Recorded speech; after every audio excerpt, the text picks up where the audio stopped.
जय हिंद। वंदे मातरम। साथियों, मैं अभिषेक मिश्रा आज आप सभी का हमारे दृढ़ संकल्प पर एनसीईआरटी स्पेशल कोर्स की फ्री क्लासेस में बहुत बहुत स्वागत करता हूं। आज की इस क्लास में हम एक्सप्लेन करेंगे क्लास 9th की एनसीईआरटी पॉलिटी का चैप्टर नंबर 1। चैप्टर का नाम है लोकतंत्र क्या, लोकतंत्र क्यों। और आज के इस चैप्टर में आपको मुख्य रूप से इन 6 बिंदुओं को एक एक करके समझना है, जिसमें आपको सबसे पहले ये समझना है कि लोकतंत्र क्या है और इसकी विशेषताएं क्या हैं।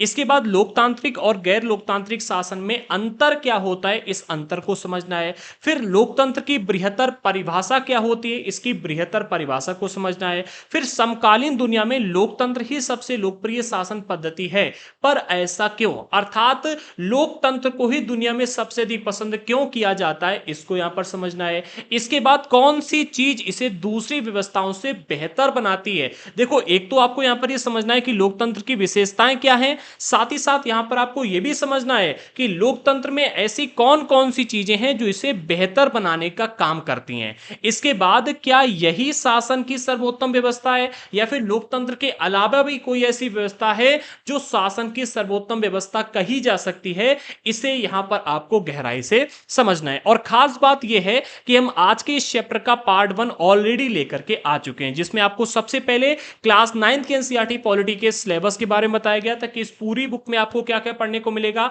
और इसके बाद आज के इस चैप्टर का सबसे पहला टॉपिक जो कि है लोकतंत्र क्या है, इसको भी एक्सप्लेन किया गया था। इसमें हमने आपको सबसे पहले बताया था कि किसी भी चीज को समझने के लिए उसकी परिभाषा की जरूरत क्यों पड़ती है, परिभाषा की इंपॉर्टेंस क्या है, सबसे पहले आपको इसके विषय में यहां पर बताया गया था। इसके बाद लोकतंत्र की परिभाषा क्या है, ठीक है, ये यहां पर बताई गई थी और लोकतंत्र की परिभाषा को बहुत ही गहराई से यहां पर एक्सप्लेन भी किया गया था। जिन लोगों ने अभी तक पार्ट 1 का वीडियो नहीं देखा है, हमने डिस्क्रिप्शन बॉक्स में पार्ट 1 का वीडियो भी दे दिया है, साथ ही साथ एनसीईआरटी पॉलिटी की प्लेलिस्ट भी प्रोवाइड कर दी है। प्लेलिस्ट में अभी तक क्लास 6 से लेकर के 9 तक की आई हुई क्लासेस मौजूद हैं। फिर आगे की जैसे जैसे क्लासेस आएंगी उनको भी हम इसी प्लेलिस्ट में ऐड करते हुए चलेंगे। अब जिन लोगों ने अभी तक हमारे चैनल को सब्सक्राइब नहीं किया, कर लीजिएगा। साथ ही साथ बेल आइकन को प्रेस करना बिल्कुल भी मत भूलना, जिससे कि हमारी इस एनसीईआरटी स्पेशल कोर्स की आने वाली सभी क्लासेस का नोटिफिकेशन आपको मिलता रहे। हमारा एनसीईआरटी स्पेशल कोर्स एक ऑल इन वन कोर्स है। इसमें हम क्लास 6 से लेकर के 12 तक की NCERT history, geography, polity and economics को कंप्लीट कवर कर रहे हैं। फीचर्स के आधार पर ये बेस्ट एनसीईआरटी कोर्स एवर, इससे अच्छा एनसीईआरटी का कोर्स आपको और कहीं नहीं मिलेगा, क्योंकि इस कोर्स में हम आपको जो फीचर्स प्रोवाइड कर रहे हैं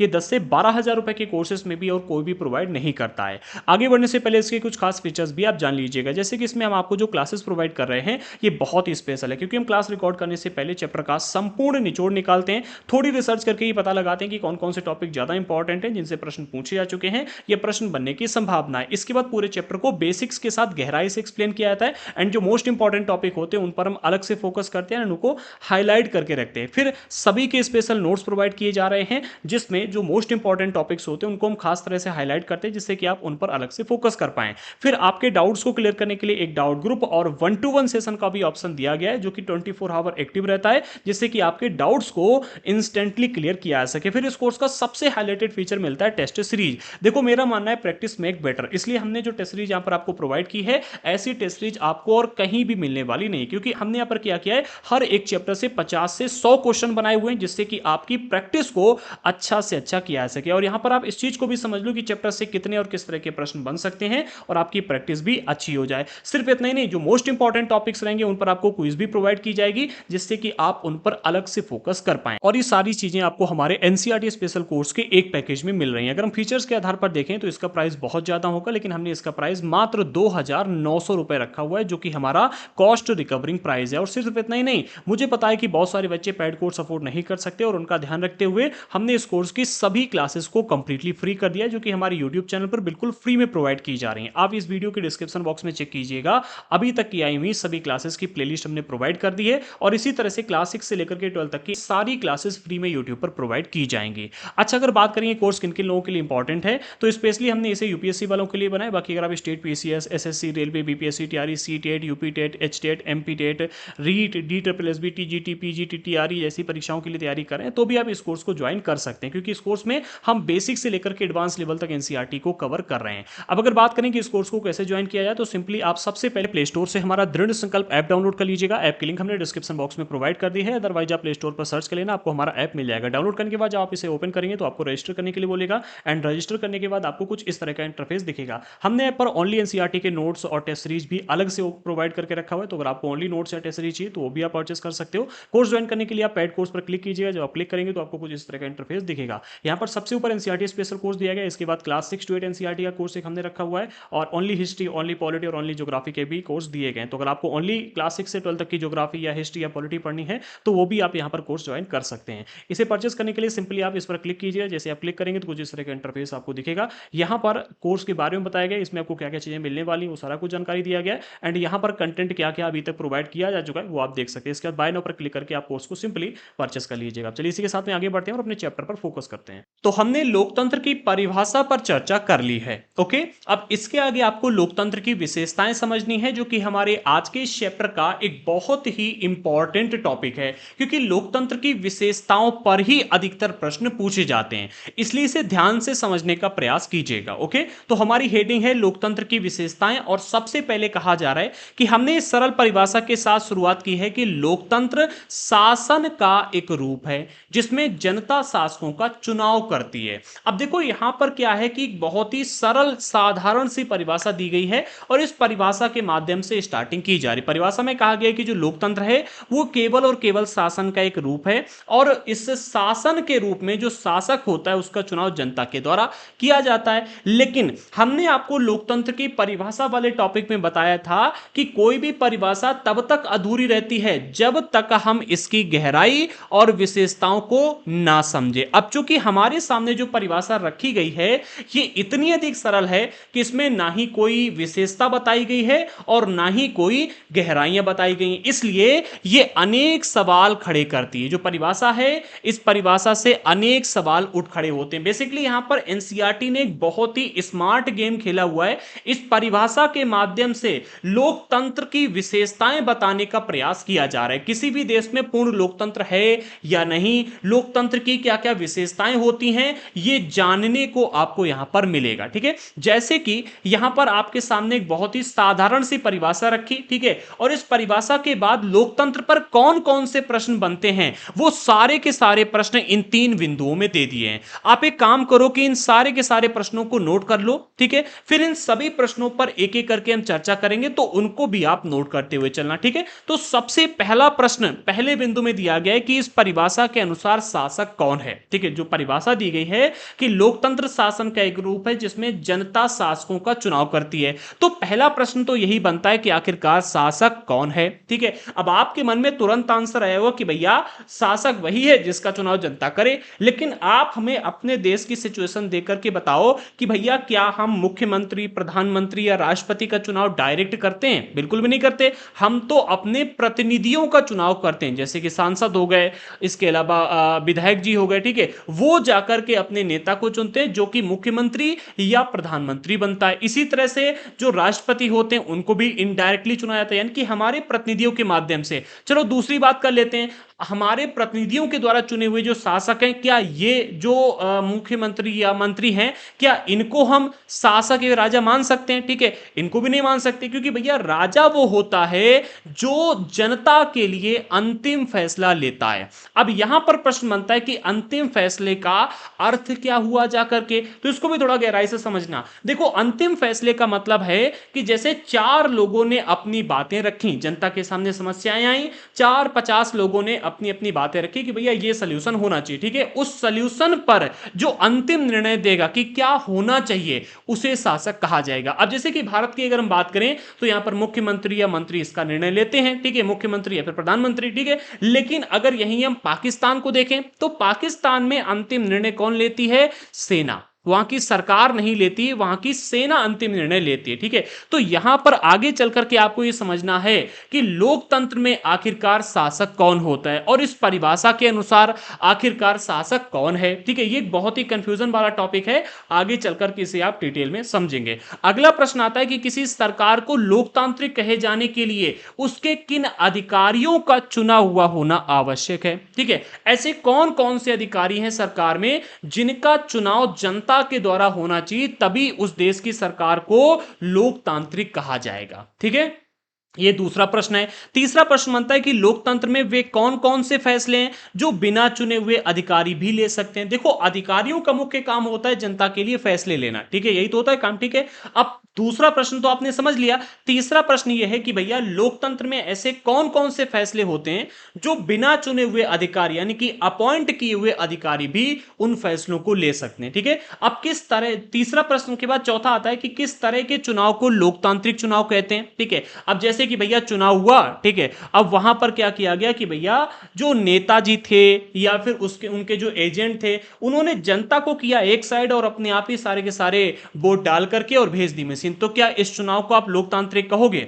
या कहीं पर बूथ कैप्चर किया जा रहा है, ठीक है, या फिर जो सरकार है वो तरह तरह के हथकंडे अपना रही है, विपक्ष को प्रचार नहीं करने दे रहे, उसको आप लोकतांत्रिक कहोगे? तो लोकतांत्रिक चुनाव किसे कहते हैं, ये भी एक प्रश्न बनता है, इसको भी आप समझोगे, ठीक है। इसके अलावा पांचवा प्रश्न इस पॉइंट में दिया जा रहा है कि किसी चुनाव को लोकतांत्रिक कहने के लिए किन शर्तों को पूरा किया जाना जरूरी है, ठीक है। ये 6 प्रश्न आपके सामने पहले बिंदु में आते हैं। 6 की 5 है, 1 2 3 4 5 है, हाँ, ये 6 प्रश्न आपके सामने आते हैं पहले बिंदु में, ठीक है। अगर इन 6 प्रश्नों का सही उत्तर मिलता है तभी वो देश की सरकार लोकतांत्रिक कही जाएगी। अच्छा, दूसरे बिंदु में भी कुछ प्रश्न दिए गए हैं। पहला प्रश्न बनता है कि कौन लोक शासकों का चुनाव कर सकते हैं। भाई कहा गया कि भैया शासक, जनता शासक का चुनाव करती है। अब देश में रहने वाले कौन कौन लोग जनता में, तो भैया 2 साल का बच्चा भी आता है, 1 महीने का बच्चा भी आता है, वो भी तो जनता ही है, ठीक है। अनपढ़ भी आते हैं, पढ़े लिखे भी आते हैं, महिलाएं भी आती हैं, गरीब भी आते हैं, अमीर भी आते हैं। तो भैया जनता कौन,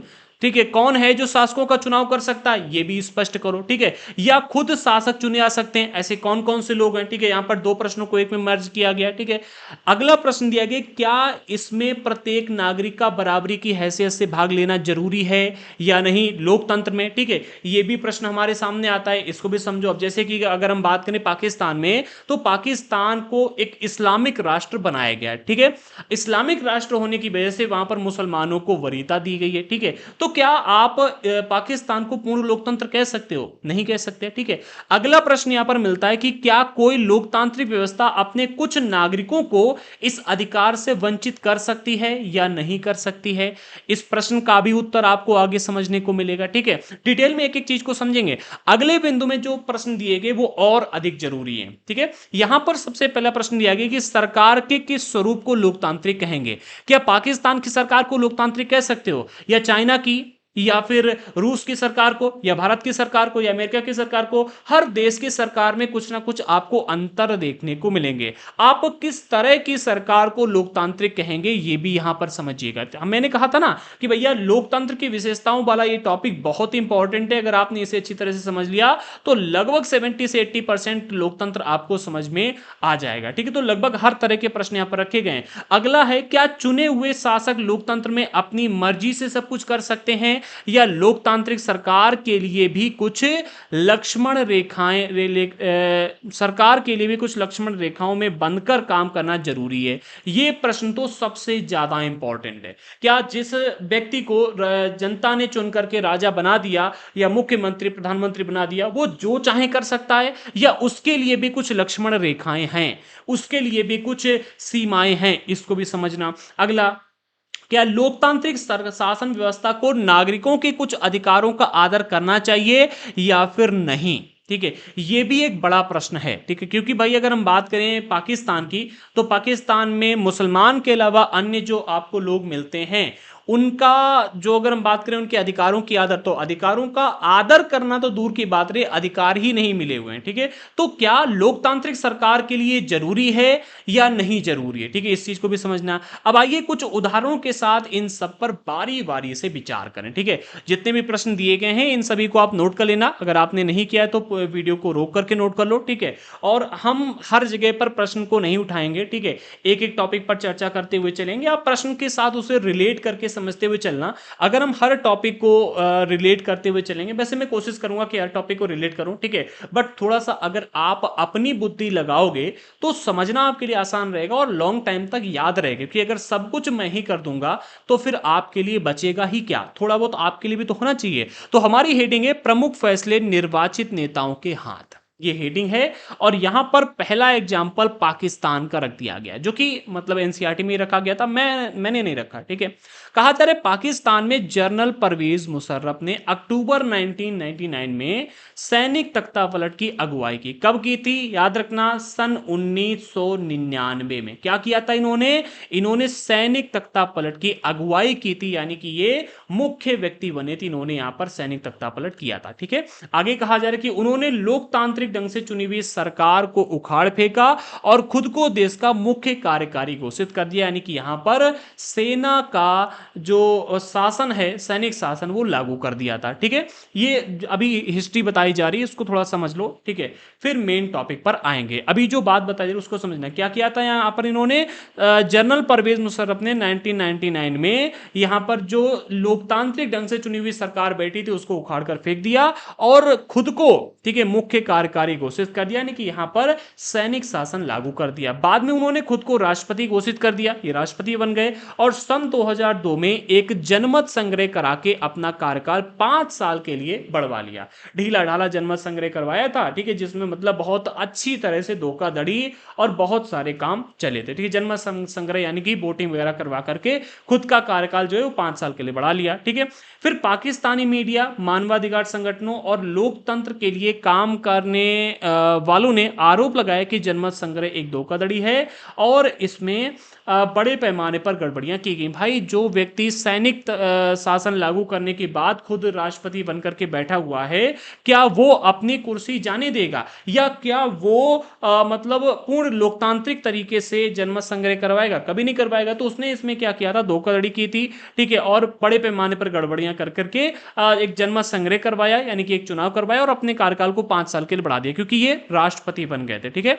अगले बिंदु में कहा जा रहा है कि अगस्त 2002 में उन्होंने लीगल फ्रेमवर्क ऑर्डर के जरिए पाकिस्तान के संविधान को बदल डाला।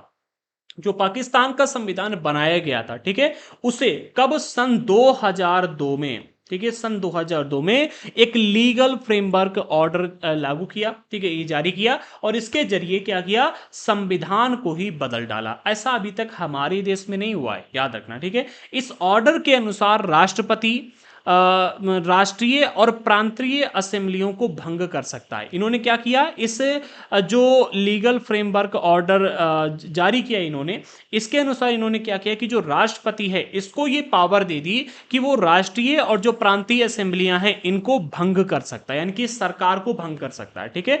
मंत्रिपरिषद के कामकाज पर भी पर एक राष्ट्रीय सुरक्षा परिषद की निगरानी रहती है, जिसके ज्यादातर सदस्य फौजी अधिकारी हैं। इन्होंने जो संविधान को बदला था, ठीक है, उसमें कई सारी चीजों को जोड़ा, जिसमें सबसे पहले तो यही जोड़ दिया कि जो राष्ट्रपति है वो राष्ट्रीय और प्रांतीय असेंबलियों को भंग कर सकता है। इसके अलावा जो मंत्री परिषद है, यानी कि यहां पर जो असेंबली में लोग बैठ करके काम करते हैं संसद में, ठीक है, यहां पर जो मंत्री लोग हैं विभिन्न निर्णय लेते हैं, काम करते हैं, ठीक है, इनके काम काजों पर, यानी कि जो भी ये निर्णय लेने जा रहे हैं, कानून बनाने जा रहे हैं, जितने भी निर्णय लेंगे उनके ऊपर एक राष्ट्रीय सुरक्षा परिषद की निगरानी रहेगी। इन्होंने ये भी निर्धारित कर दिया, ठीक है, जिसके ज्यादातर सदस्य फौजी अधिकारी होंगे, ठीक है। यानी कि यहां पर जनता अपने प्रतिनिधियों को चुन करके भेजेगी, ठीक है, वो मंत्री बनेंगे, मुख्यमंत्री बनेंगे, प्रधानमंत्री बनेंगे, लेकिन मंत्री जो निर्णय लेंगे, ठीक है, उनके ऊपर राष्ट्रीय सुरक्षा परिषद की निगरानी रहेगी और जो राष्ट्रीय सुरक्षा परिषद है इसके ज्यादातर सदस्य फौजी अधिकारी रहेंगे, यानी कि कहा जाए तो फौज की निगरानी रहेगी। इस कानून के पास हो जाने के बाद राष्ट्रीय और प्रांतीय असेंबलियों के लिए चुनाव कराए गए, ठीक है। जब ये कानून पास हो गया, इसके बाद राष्ट्रीय और प्रांतीय असेंबलियां जो थी इनके, यानी कि हाँ भाई, राज्य सरकार और केंद्र सरकार दोनों के लिए यहां पर चुनाव करवाए गए और चुनाव के बाद जो भी नतीजे आए लोगों ने अपनी सरकार बनाई। इस प्रकार पाकिस्तान में चुनाव भी हुए, चुने हुए प्रतिनिधियों को कुछ अधिकार भी मिले, लेकिन सर्वोच्च सत्ता सेना के अधिकारियों और जनरल मुशर्रफ के पास थी। क्या हुआ, यहां पर जो मुख्य सत्ता थी, मुख्य अधिकार थे, वो किसके पास रहे, एक तो जनरल मुशर्रफ के पास में रहे और सेना के अधिकारियों के पास में रहे, क्योंकि यहां पर मंत्री परिषद जो भी निर्णय लेगी, ठीक है, उसके ऊपर कौन बैठा है? उसके ऊपर ये राष्ट्रीय सुरक्षा परिषद बैठी है। और राष्ट्रीय सुरक्षा परिषद में कौन बैठी है? सेना। ठीक है, तो कहा जाए कि भैया यहां पर लोकतंत्र है, जनता ने अपने प्रतिनिधि चुन करके भेजा है, तो भैया जनता ने भेजे अपने प्रतिनिधि चुन करके, लेकिन वो प्रतिनिधि कोई भी निर्णय डायरेक्ट अपनी जनता के लिए नहीं ले सकते। ठीक है, इसलिए हम ऐसा कह सकते हैं कि यहाँ के, अब प्रश्न यहां पर पूछा है कि भैया यहां का शासक कौन है? क्या जनता द्वारा चुना हुआ व्यक्ति यहां का शासक है? क्योंकि शासक तो वही होता है ना जो जनता के लिए अंतिम निर्णय लेगा। ठीक है, राजा तो वही है। ठीक है, अब यहां पर राजा कौन है? सेना। ठीक है, तो क्या हम इसे पूर्ण लोकतांत्रिक देश कह सकते हैं? नहीं कह सकते। ठीक है, आगे कहा जा रहा है कि स्पष्ट है कि जनरल मुशर्रफ के शासन वाले पाकिस्तान को लोकतंत्र ना कहने के अनेक ठोस कारण हैं। कुछ कारण ऐसे आपको मिलेंगे जिस वजह से आप इसे लोकतंत्र कह सकते हो, लेकिन अनेक ठोस कारण ऐसे भी मिलेंगे जिससे कि आप इसे लोकतंत्र ना कहो। लेकिन यहां सिर्फ एक कारण पर ही चर्चा करते हैं जो कि हमने यहां पर आपके सामने रखा। ठीक है, अब एक और कारण दिया गया है, ठीक है, जिसको थोड़ा सा और डिटेल में समझ लो। ठीक है, अगले बिंदु में कहा जा रहा है पाकिस्तान के लोगों ने राष्ट्रीय और प्रांतीय असेंबलियों के लिए अपने प्रतिनिधियों का चुनाव किया। ठीक है, जैसे कि हमने अपने यहां से क्या किया? सांसद और विधायकों को चुन करके भेजा, एक राज्य सरकार के लिए और केंद्र सरकार के लिए। ऐसे इन्होंने भी राज्य यानी कि राष्ट्रीय और प्रांत यानी कि राज्य की सरकार के लिए यहां पर इन्होंने असेंबली के लिए अपने प्रतिनिधियों यानी कि विधायकों और सांसदों को चुन करके भेजा। ठीक है, लेकिन चुने हुए प्रतिनिधि वास्तविक शासक नहीं थे, क्योंकि वे अंतिम फैसला नहीं कर सकते। अंतिम फैसला कौन कर रहा है?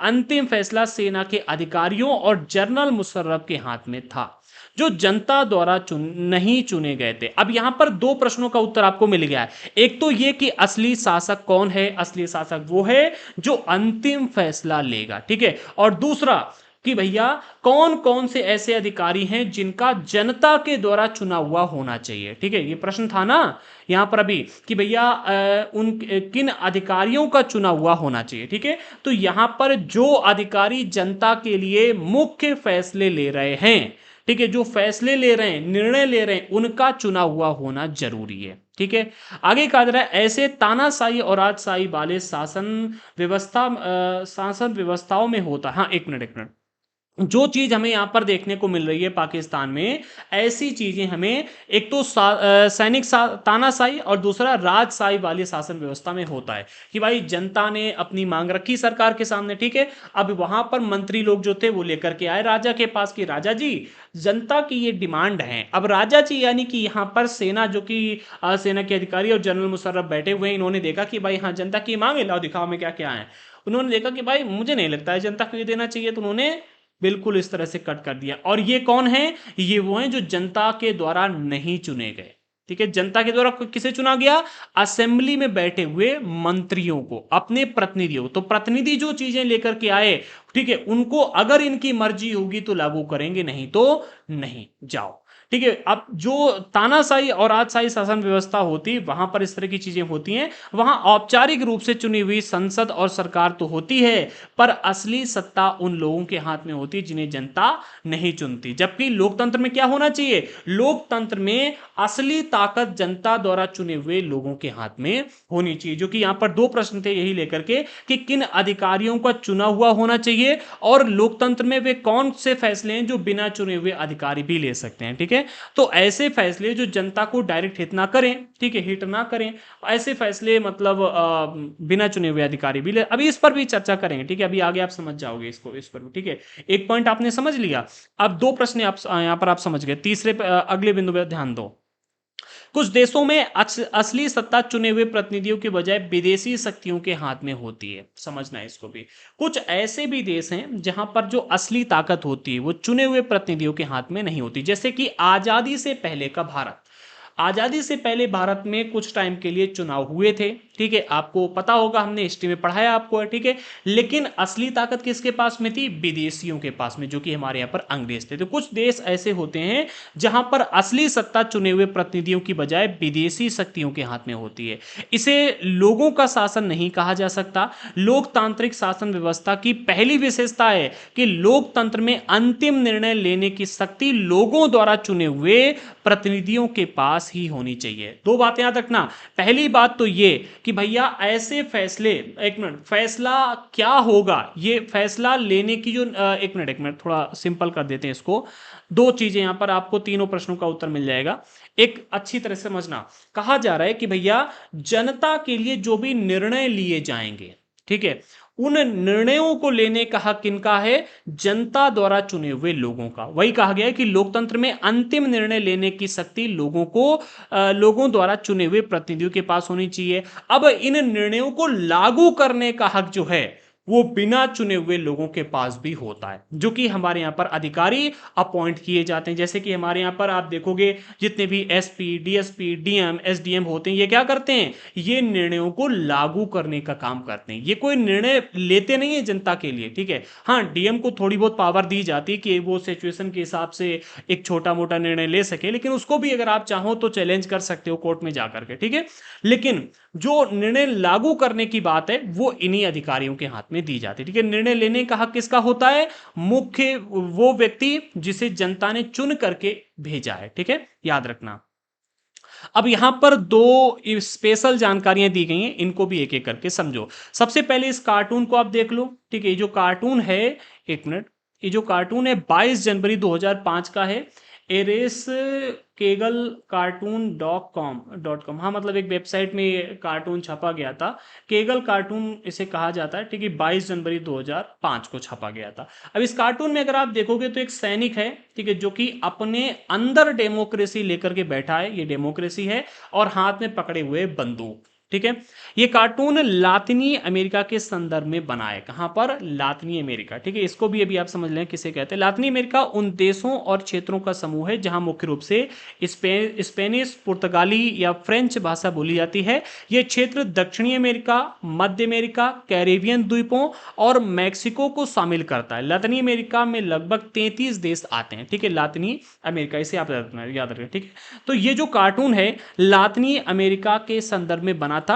क्या आपको लगता है कि ये पाकिस्तान पर भी फिट बैठता है? बिल्कुल करेक्ट बैठता है, मैं तो कहता हूं, क्योंकि भैया पाकिस्तान में भी अंतिम निर्णय लेने का अधिकार किसका है? सैनिक का। डेमोक्रेसी को वो जेब में लेकर के घूमते हैं, लेकिन हमारे देश में ऐसा नहीं है, ठीक है।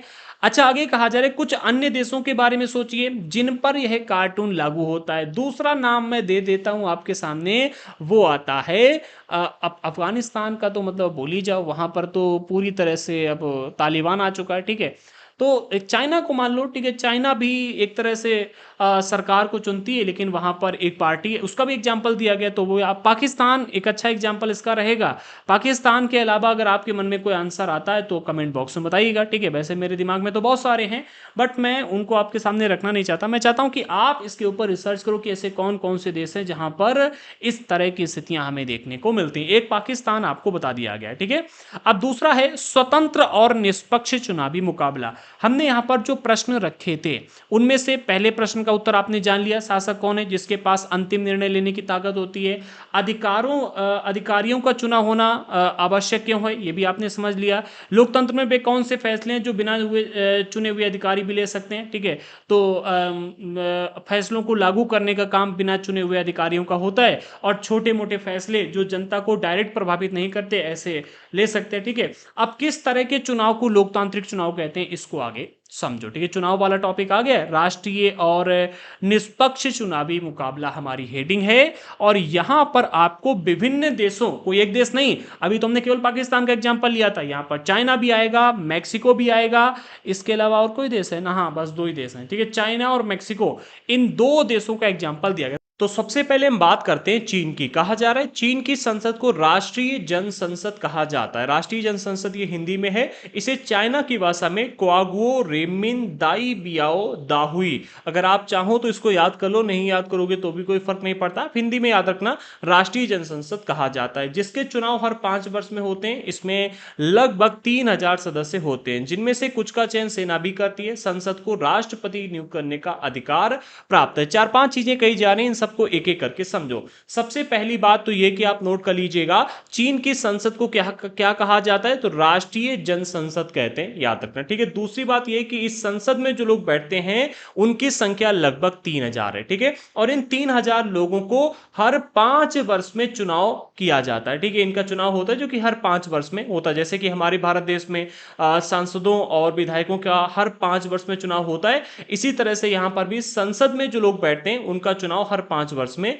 होता है, ठीक है। और कितने लोग बैठते हैं, तो 3,000 लोग बैठते हैं। इन 3 चीजों को याद रखना। चौथी चीज ये है कि भैया संसद में जो लोग बैठते हैं, ये 3,000 लोग जो है, इनमें से कुछ का चयन सेना भी करती है। ऐसा नहीं कि भाई हर व्यक्ति का चयन जनता के द्वारा ही करवाया जाता है, जनता ही अपने प्रतिनिधियों को चुनती है, नहीं, यहां पर सेना भी अपने कुछ प्रतिनिधि चुन करके संसद में बिठाती है, ठीक है। इसके अलावा जो संसद है इसको ही राष्ट्रपति नियुक्त करने का भी अधिकार प्राप्त है, ठीक है। ये 5 पॉइंट है, इन 5 पॉइंटों को आप समझ लीजिएगा, याद रखना, ठीक है। आगे कहा जा रहा है कि हालांकि चुनाव होते हैं, जो यहां पर बात कही जा रही है ना कि हर 5 वर्ष में चुनाव होते हैं, लेकिन सभी उम्मीदवारों को चुनाव लड़ने से पहले चीनी कम्युनिस्ट पार्टी से अनुमति लेनी होती है। यानी चुनाव तो हो रहे हैं लेकिन स्वतंत्र और निष्पक्ष चुनाव नहीं होते। यहां पर क्या होता है कि अगर आपको चुनाव लड़ना है तो चीनी कम्युनिस्ट पार्टी से पहले परमिशन लेनी होगी, ठीक है। सन 2002 से 3 में हुए चुनावों में सिर्फ कम्युनिस्ट पार्टी और उससे संबंध कुछ छोटी पार्टियों के सदस्यों को ही चुनाव लड़ने की अनुमति मिली। 2002 से 3 की बात कही जा रही है कि 2002 से 3 में जो चुनाव हुआ था, उस चुनाव में एक तो आपकी हो गई कम्युनिस्ट पार्टी, ठीक है, और इस पार्टी के अलावा इस पार्टी से जुड़ी हुई जो छोटी पार्टियां थीं उनके सदस्यों को चुनाव लड़ने की अनुमति मिली हुई थी। और तब से लेकर के अब तक अगर आप देखोगे तो ये नियम बना हुआ है कि अगर आपको चाइना में चुनाव लड़ना है तो चीन की जो ये कम्युनिस्ट पार्टी है इससे आपको परमिशन लेनी होगी। अगर आपके पास परमिशन नहीं है तो आप चुनाव नहीं लड़ सकते। और सरकार जो है वो सदा कम्युनिस्ट पार्टी की ही बनती है, क्योंकि कम्युनिस्ट पार्टी ऐसे लोगों को जो उन्हें हरा सकते हैं चुनाव लड़ने ही नहीं देती, उनको परमिशन ही नहीं देती है। अब आप खुद बताओ, आपके मोहल्ले में आपकी दादागिरी चल रही है, ठीक है, और कोई और व्यक्ति अगर आपके मोहल्ले में दादागिरी चलाने के लिए आए और आपसे परमिशन लेके हम आपके मोहल्ले में अपनी दादागिरी चलाना चाहते हैं, तो क्या आप उसे परमिशन दोगे? कभी नहीं दोगे, ठीक है। तो ऐसा यहां पर भी होता है। चीन में हमेशा कम्युनिस्ट पार्टी की सरकार बनती है, क्यों? क्योंकि यह पार्टी किसी अन्य बड़ी पार्टी को अपने विरोध में चुनाव लड़ने का परमिशन ही नहीं देती है, अनुमति ही नहीं देती है, ठीक है। अच्छा, इससे आपका एक और प्रश्न क्लियर हो जाता है। यहां पर समझो कितने प्रश्न थे, एक ये हो गया कि किस तरह के चुनाव को लोकतांत्रिक चुनाव कहते हैं। तो क्या चाइना के इस चुनाव को आप लोकतांत्रिक चुनाव कहोगे? बिल्कुल भी नहीं कह सकते, ठीक है। आगे एक और प्रश्न है कि किसी चुनाव को लोकतांत्रिक कहने के लिए किन शर्तों को पूरा किया जाना जरूरी है, इस पर भी चर्चा करेंगे। यहां पर आपको एक चाइना का एग्जाम्पल मिल गया। अब चाइना के बाद एक और एग्जाम्पल दिया गया है मैक्सिको का, ठीक है। मैक्सिको का एग्जाम्पल समझो। यहां पर तो मतलब चुनाव होते हैं, मौका भी दिया जाता है, लेकिन किसी अन्य पार्टी की सरकार बनती ही नहीं थी, क्योंकि यहां पर जो सरकारी कर्मचारी हैं उनको यहां की जो पॉलिटिकल पार्टी है वो अपने एजेंट के रूप में इस्तेमाल कर रही थी। कैसे, इसको भी समझो। तो मैक्सिको के एग्जाम्पल के पहले बिंदु में कहा जा रहा है कि सन 1930 में आजाद होने के बाद मैक्सिको में हर 6 वर्ष बाद राष्ट्रपति चुनने के लिए चुनाव कराए जाते। दो बातें याद रखना, मैक्सिको सन 1930 में आजाद हुआ, ठीक है, और यहां पर हर 6 साल में चुनाव होते हैं राष्ट्रपति चुनने के लिए, ठीक है। आगे कहा जा रहा है कि देश में कभी भी फौजी शासन या तानाशाही नहीं आई, जैसा कि हम पाकिस्तान में देखते हैं, ठीक है। तो मैक्सिको में ऐसा कभी नहीं हुआ कि यहां पर फौजी शासन लागू कर दिया गया हो या फिर तानाशाही, जैसा कि हम चाइना में देख रहे हैं, ऐसा भी नहीं यहां पर हुआ। लेकिन सन 2000 तक हर चुनाव में एक ही पार्टी, जिसका नाम है PRI, फुल फॉर्म है इंस्टीट्यूशन रिवॉल्यूशन पार्टी, ठीक है। ये थोड़ा सा यहां पर उल्टा चलता है, पार्टी का P पहले आ गया, रिवॉल्यूशन का R बीच में आया और फिर जो इंस्टीट्यूशन का I है ये लास्ट में आया, ठीक है। तो PRI जिसका फुल फॉर्म है इंस्टीट्यूशन रिवॉल्यूशन पार्टी, ये पार्टी जो है एक नाम की पार्टी, एक ही नाम की एक ही पार्टी को जीत मिलती थी। कहने का अर्थ यहां पर यह कि भैया जब से ये देश आजाद हुआ था सन 1930 से, तब से सन 2000 तक केवल एक ही पार्टी थी जो यहां पर चुनाव जीतती हुई चली आ रही थी, ठीक है। वो पार्टी कौन सी है? PRI, ठीक है, ये सन 1930 से लेकर 2000 तक लगातार चुनाव जीतती चली आ रही थी। अब आप कहोगे कि भैया ये चुनाव जीत रहे क्योंकि या तो ये अच्छा काम कर रहे होंगे या तो विपक्ष कोई मजबूत हो गई नहीं, ठीक है, लेकिन ऐसा नहीं था। विपक्षी दल चुनाव में हिस्सा लेते थे पर कभी भी उन्हें जीत हासिल नहीं होती थी। अब आप कहोगे कि भैया ऐसा क्या है कि भैया विपक्षी दल को जीत ही नहीं मिल रही है, ठीक है, ये 1930 से लगे हुए हैं सरकार बनाने के लिए और सन 2000 यानी 70 सालों तक एक ही पार्टी लगातार राज करती चली आ रही है और दूसरी पार्टी को मौके नहीं मिल रहे। ऐसा क्यों? तो इसका कारण भी समझो। अगले बिंदु में कारण बताए गए हैं। कारण क्या है कि चुनाव में तरह तरह के हथकंडे अपनाकर हर हाल में जीत हासिल करने के लिए पीआरआई कुख्यात थी, यानी कि ये बदनाम थी कि जब भी चुनाव होते थे चुनाव में ये तरह तरह के हथकंडे अपनाते थे, अच्छे बुरे गलत सही जितने भी काम होते थे हर तरह के षड्यंत्र रच करके चुनाव जीत ही लेते थे। कैसे? समझो, सबसे पहला, सरकारी कर्मचारियों को पार्टी बैठकों में शामिल होना अनिवार्य किया जाता था। जितने भी गवर्नमेंट एम्प्लॉय हैं उनको किसी भी हालत में जो पार्टी की बैठक है उसमें शामिल होना अनिवार्य कर दिया गया, ये मैंडेटरी कर दिया गया, ठीक है, चाहे वो टीचर हो, कोई ऑफिसर हो, पुलिस ऑफिसर हो, यानी जितने भी हैं, ठीक है, गवर्नमेंट एम्प्लॉय, उन सबको पार्टी की जो बैठक होगी यही पीआरआई पार्टी की बैठक में शामिल होना जरूरी कर दिया गया, ठीक है। और सरकारी स्कूलों के अध्यापक अभिभावकों को पीआरआई के पक्ष में वोट देने के लिए प्रेरित करते, यानी कि जो गवर्नमेंट एम्प्लॉय हैं, ठीक है, उसमें मतलब एक एग्जांपल दिया गया सरकारी स्कूलों के अध्यापकों की, बाकी अन्य गवर्नमेंट एम्प्लॉय भी क्या करते थे, अपने से जुड़े हुए लोगों की, जैसे कि यहाँ पर स्कूल में बच्चे पढ़ने आते थे तो उनके अभिभावक यानी कि माता पिता इनको पार्टी के पक्ष में, पीआरआई पार्टी के पक्ष में वोट देने के लिए प्रेरित करते, यानी कि इनके पक्ष में वोट मांगने का काम करते हैं इनके एजेंट के रूप में, पीआरआई पार्टी के एजेंट के रूप में, ठीक है। आगे दो कारण मिल गए। तीसरा कारण बहुत ही जबरदस्त है, मीडिया विपक्षी दलों की आलोचना करती थी। जो विपक्षी दल हैं लगातार उनकी आलोचना करती रहती थी, उनकी कभी भी बड़ाई नहीं करती थी। इससे क्या हुआ कि पूरे देश में जो विपक्षी दल हैं उनकी एक निगेटिव इमेज बन रही थी और जो पीआरआई पार्टी है इसकी एक पावरफुल इमेज लोगों के सामने बन रही थी, ठीक है। या ठीक है, आलोचना करती थी या अगर आलोचना नहीं करेगी तो उनकी गतिविधियों को नजरअंदाज कर देती थी।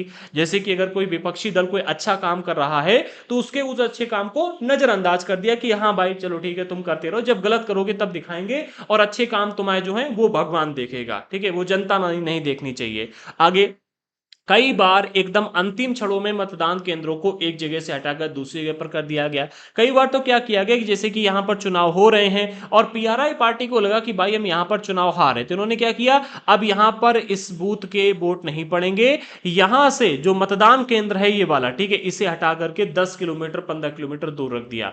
अब जाओ 15 किलोमीटर दूर वोट डालें तो लोग वोट ही डालने नहीं जा पाते थे, वोट ही नहीं दे पाते थे, जिससे अनेक लोग वोट ही नहीं डाल पाते थे, ठीक है। तो इन्होंने सबसे पहला हथकंडा क्या अपनाया, सरकारी कर्मचारियों को अपने बैठकों में शामिल करना शुरू कर दिया, जिससे कि एक तरह से सरकारी कर्मचारी यानी कि गवर्नमेंट इनकी एजेंट बन गई, ठीक है। दूसरा काम इन्होंने क्या किया, जितने भी सरकारी कर्मचारी थे उनको अपने पक्ष में वोट मांगने के लिए रख दिया, जैसे कि अध्यापक यहां पर वोट मांग रहे, ठीक है, अभिभावकों को प्रेरित करे। तीसरा इन्होंने क्या किया, मीडिया को अपने पक्ष में ले आए, विपक्षी दलों की बुराई करवाने लगे, उनकी आलोचना करवाने लगे, उनके अच्छे कामों को दिखाने नहीं लगे, ठीक है। और चौथा सबसे बड़ा कदम इन्होंने मतदान केंद्रों को लेकर उठाया कि भाई वोट तो पड़ेंगे, ठीक है, लेकिन जहां कहीं भी हारेंगे वहां से वोटिंग को जो मतलब मतदान केंद्र है, वोटिंग सेंटर है, उसे इतनी दूर भेज देंगे कि लोग वोट ही ना डाल पाए, ठीक है।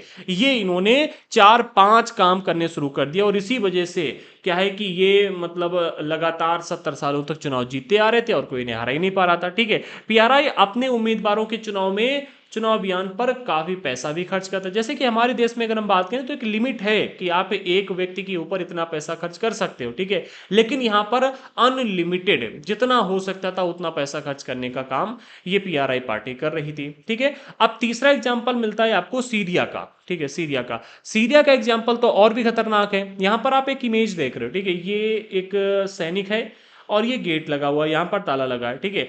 ये डेमोक्रेसी यानी कि लोकतंत्र महारानी आती हैं और नॉक नॉक करती हैं कि भाई गेट खोलो, हमें ये सीरिया देश है, ठीक है, सीरिया देश है, ये बॉर्डर है सीरिया का और ये गेट लगा। इन्होंने कहा कि भाई डेमोक्रेसी अगर सीरिया में लानी है तो हमें अंदर तो बुलाओ। तो इन्होंने कहा, सैनिक ने, कि पहले यहां पर साइन करो हमारी पार्टी का, ठीक है, पार्टी का ये पेपर है। इन्होंने कहा कि भाई हमारी पार्टी के पेपर पर साइन करो, हमारी पार्टी पहले ज्वाइन करो, इसके बाद आपको हम अपने देश में एंट्री देंगे, ठीक है। अब ये सीरिया में नहीं, ऐसा ही चाइना में भी हुआ, ठीक है। चाइना में भी चाइना ने क्या कहा कि भाई अगर आपको लोकतांत्रिक रूप से चुनाव लड़ने हैं तो हमसे या तो अनुमति लो, ठीक है, या फिर क्या है कि हमारे छोटे मोटे एजेंट बन करके आप चुनाव लड़ो, ठीक है। अच्छा, यहां पर कहा जा रहा है कि सीरिया पश्चिम एशिया का एक छोटा सा देश है, बहुत छोटा सा देश है सीरिया, ठीक है, बहुत बड़ा नहीं है बट हाँ अच्छा खासा देश है। यहाँ की जो शासक पार्टी है वो बाथ पार्टी, याद रखना, ठीक है, बाथ पार्टी यहाँ पर शासन करती है काफी समय से, और उसकी कुछ सहयोगी पार्टियों को ही देश में राजनीतिक गतिविधियों की अनुमति है, ठीक है। सीरिया है, यानी कि अगर आपको यानी डेमोक्रेसी को इसके अंदर आना है तो या तो बाथ पार्टी की सदस्यता लो या फिर इसकी जो सहयोगी पार्टियां हैं उसकी सदस्यता लो, तभी आप देश के अंदर आ सकती हो। ऐसा इन्होंने डायरेक्टली कह रखा है डेमोक्रेसी से, यानी कि डेमोक्रेसी जो है वो इनकी पार्टी के अनुसार चलती है, ना कि इनकी पार्टी डेमोक्रेसी के अनुसार चलती, लोकतंत्र के अनुसार चलती है, ठीक है। अब यहां पर एक प्रश्न है कि क्या इस कार्टून को चीन और मैक्सिको पर भी लागू किया जा सकता है? चीन पर लागू किया जा सकता है पर मैक्सिको पर हम इसे लागू नहीं कर सकते, क्योंकि मैक्सिको में चुनाव लड़ने की अनुमति दी जा रही है। वहां पर ऐसा नहीं है कि भाई डेमोक्रेसी नहीं है, ठीक है, लेकिन वो डेमोक्रेसी को तोड़ मरोड़ कर यूज कर रहे हैं, ठीक है। उन्होंने क्या किया है, अपनी पार्टी की सदस्यता लेने के लिए नहीं कर रहे हैं, जो भी चुनाव लड़ना चाहे वहां पर लड़ सकता है, चुनाव लड़ने के लिए आजाद है, ठीक है, लेकिन कुछ शर्तें उन्होंने रखी हुई, एक मिनट, वो मतलब हथकंडी गलत अपनाते हैं, शर्त कोई नहीं, ठीक है। तो मैक्सिको नहीं, चीन के साथ हम इसे कंपेयर करके रख सकते हैं। और लोकतंत्र के माथे पर पत्तों से बने ताज का क्या मतलब, यहां पर आप देखो ये डेमोक्रेसी महारानी है जिनके सर के ऊपर पत्तों का ताज बना हुआ है, ठीक है। इसके बारे में बताया जा रहा है कि लोकतंत्र के माथे पर पत्तों से बने ताज का प्रतीक ग्रीक सभ्यता से जुड़ा हुआ है। जो ताज का प्रतीक है ग्रीक सभ्यता से जुड़ा हुआ है, जहां पत्तों की माला को गौरव, जीत और न्याय का प्रतीक माना जाता है। अब चूंकि यहां पर ये डेमोक्रेसी महारानी है, इन्होंने इस पत्तों के ताज को पहना हुआ है, ठीक है। अर्थात इसका मतलब ये निकलता है कि जो डेमोक्रेसी है वो अपने साथ गौरव, जीत और न्याय लेकर के चलती है। ये डेमोक्रेसी गौरव, जीत और न्याय का प्रतीक है, इसीलिए इनको यहां पर पत्तों का ताज पहनाया गया, ठीक है। तो याद रखना, अगर प्रश्न पूछा जाए कि डेमोक्रेसी या फिर लोकतंत्र किसका प्रतीक है, तो पहला आता है आपका गौरव, दूसरा आता है जीत और तीसरा आता है न्याय का प्रतीक है, ठीक है। आगे बढ़ते हैं। अच्छा, यहां पर ये जो सैनिक है कह रहा है कि जब तक बाथ पार्टी की सदस्यता का फॉर्म भरकर उसके सदस्य नहीं बनोगी, अंदर नहीं आ सकते, ठीक है। इनसे डेमोक्रेसी से साफ तौर पर कह दिया गया, ठीक है। अब बताओ जरा, डेमोक्रेसी कह रहे हैं कि आप हमारे अनुसार चलो, ये सैनिक कह रहे हैं हमारे अनुसार चलो, तो क्या सीरिया में डेमोक्रेसी है, लोकतंत्र नहीं? सीरिया की पार्टी डेमोक्रेसी को अपने हिसाब से चलाती है, ठीक है। आगे बढ़ते हैं।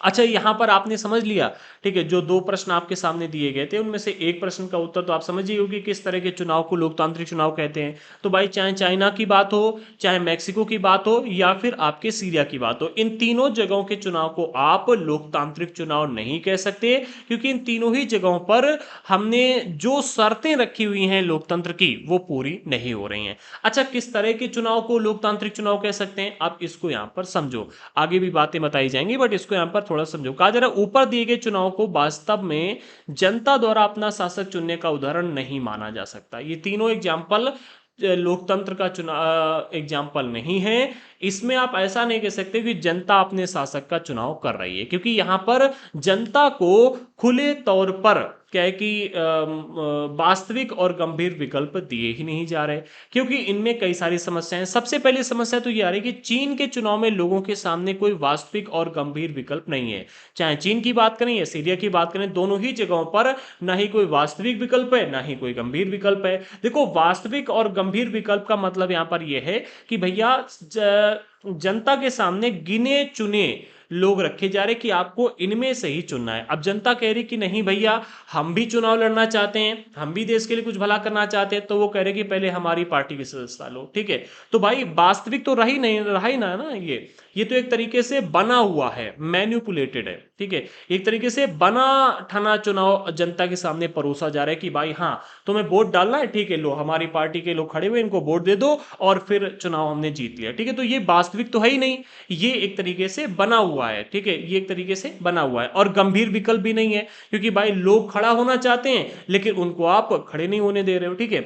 लोगों को शासक दल या उसके द्वारा स्वीकृत उम्मीदवारों को वोट देना होता है, जो कि वास्तविक बिल्कुल भी नहीं है और ना ही गंभीर है, ठीक है। जबकि होना क्या चाहिए, चुनाव में लोगों के सामने वास्तविक और गंभीर विकल्प रखने चाहिए कि जनता सोच समझ करके पूरे स्वतंत्रता के साथ अपने प्रतिनिधि को चुन सके, ठीक है। जो दूसरा कारण बताया जा रहा है वो ये है, दूसरा मैक्सिको का था। तो मैक्सिको में चुनाव हुए हैं, ठीक है, होते हुए भी शासक दल को हराना असंभव था, क्योंकि चुनाव निष्पक्ष नहीं थे।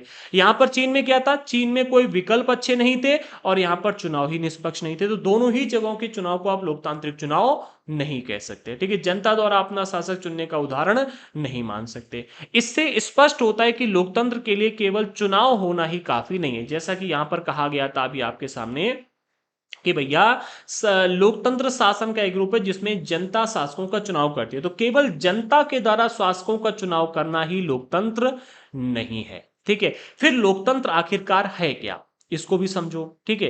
फिर लोकतंत्र आखिरकार है क्या, चुनाव में असली राजनीतिक विकल्प मौजूद होने चाहिए, ठीक है। जो चुनाव हो रहा है, चुनाव तो लोकतंत्र है, ठीक है। लोकतंत्र में चुनाव जो है वो नींव है, सबसे पहला पायदान तो चुनाव ही आता है। लेकिन अगर चुनाव निष्पक्ष नहीं है तो वो गलत हो जाएगा, अगर चुनाव में विकल्प सही नहीं मिल रहे हैं तो फिर वही गलत हो जाएगा। क्या कहा जा रहा है, लोकतंत्र के लिए केवल चुनाव होना ही काफी नहीं है, ठीक है। चुनाव में असली राजनीतिक विकल्प मौजूद होने चाहिए और लोगों को शासक दल को बदलने का अधिकार होना चाहिए। ऐसा नहीं कि मतलब एक ही पार्टी हमेशा चुनाव जीतती रहेगी, एक ही पार्टी चुनाव, जैसे कि यहां पर देखें चीन की अगर हम बात करें, ठीक है, तो लोग कितना भी प्रयास कर लें शासक दल को नहीं बदल सकते, क्योंकि यहां पर एक ही पार्टी है जो कि चुनाव लड़ रही है या उसके द्वारा अनुमति प्राप्त करने वाले लोग चुनाव लड़ रहे हैं। आप कितना भी प्रयास कर लो, आप कितने भी दूसरे लोगों को वोट दे दो, ठीक है, पार्टी को ना दे करके कभी भी पार्टी को आप हटा ही नहीं पाओगे, शासक दल को हटा ही नहीं पाओगे, ठीक है। और क्या कहा जाए, चुनाव में असली राजनीतिक विकल्प होने चाहिए, ठीक है। तो यहां पर असली विकल्प भी नहीं मिल रहे हैं, ठीक है। और यहां पर भी अगर आप देखो तो चूंकि चुनाव निष्पक्ष नहीं है मैक्सिको में, इसलिए यहां की भी आप सरकार को 70 सालों तक नहीं हटा पाए, नहीं हटा पाओ, क्योंकि चुनाव निष्पक्ष है, हो ही नहीं रहे, ठीक है। अब इसका निर्णय क्या है, तो लोकतंत्र निष्पक्ष और स्वतंत्र चुनाव पर आधारित होना चाहिए। क्या है, सबसे पहला निष्पक्ष और दूसरा स्वतंत्र चुनाव। स्वतंत्र चुनाव का मतलब यह है कि हर वयस्क नागरिक को वोट देने का अधिकार हो, सबसे पहली बात। दूसरी बात, हर वयस्क नागरिक को जो योग्य है, ठीक है, अगर वो व्यक्ति चुनाव लड़ना चाहे तो लड़ सके। ऐसा नहीं कि उसे किसी पार्टी से अनुमति लेनी होगी तब वो चुनाव लड़ पाए, ठीक है। तो स्वतंत्र चुनाव और निष्पक्ष चुनाव पर आधारित होना चाहिए, ठीक है, ताकि सत्ता में बैठे लोगों के लिए जीत हार के समान अवसर हो। ऐसा नहीं कि मतलब किसी व्यक्ति को जीतने के लिए ज्यादा अवसर मिल रहे हैं, किसी को कम मिल रहे हैं, ठीक है। जैसा कि हमारे देश में देखो, जो चुनाव प्रक्रिया है वो इतनी अधिक लोकतांत्रिक है कि वो चाह कर भी सत्ता में बैठी हुई जो सरकार है वो चुनाव में मतलब किसी भी तरह से मतलब फेरबदल नहीं कर सकते। हाँ, वो बात अलग है कि वोटिंग में कभी कभी गिनती कर दी जाती है, ईवीएम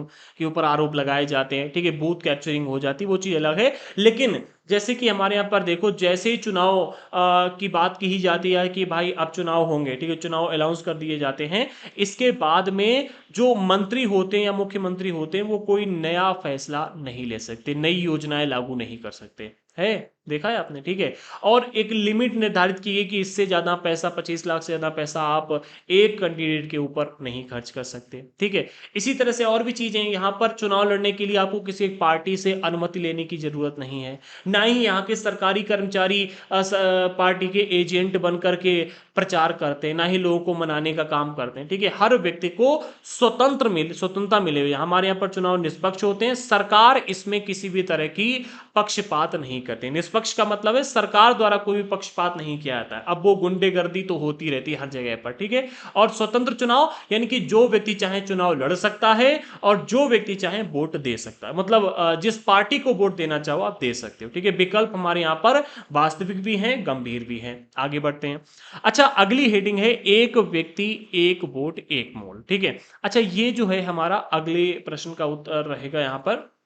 आपने समझ लिया कि किसी चुनाव को लोकतांत्रिक कहने के लिए किन शर्तों को पूरा किया जाना जरूरी है, तो इसका भी उत्तर आपको मिल गया। ठीक है, और किस तरह के चुनाव को लोकतांत्रिक चुनाव कहते हैं, ये भी आपने समझ लिया। ठीक है, अब दूसरे बिंदु में प्रश्न दिए गए थे कि कौन लोग शासकों का चुनाव कर सकते हैं या खुद शासक चुने जा सकते हैं। ठीक है, क्या इसमें प्रत्येक नागरिक की का बराबरी की हैसियत से भाग लेना जरूरी है, क्या कोई लोकतांत्रिक व्यवस्था अपने कुछ नागरिकों को इस अधिकार से वंचित कर सकती है। ठीक है, इन चार एक दो तीन चार, हाँ, चार प्रश्नों का उत्तर एक एक करके समझो। ठीक है, चार के चारों प्रश्न बहुत इंटरेस्टिंग हैं और इसके उत्तर को भी अब आप समझो। तो हमारी हेडिंग है एक व्यक्ति एक वोट एक मोल। ठीक है, अब यहां पर सबसे पहले कहा जा रहा है कि लोकतंत्र के लिए होने वाला संघर्ष सार्वभौमिक वयस्क मताधिकार के साथ जुड़ा हुआ है।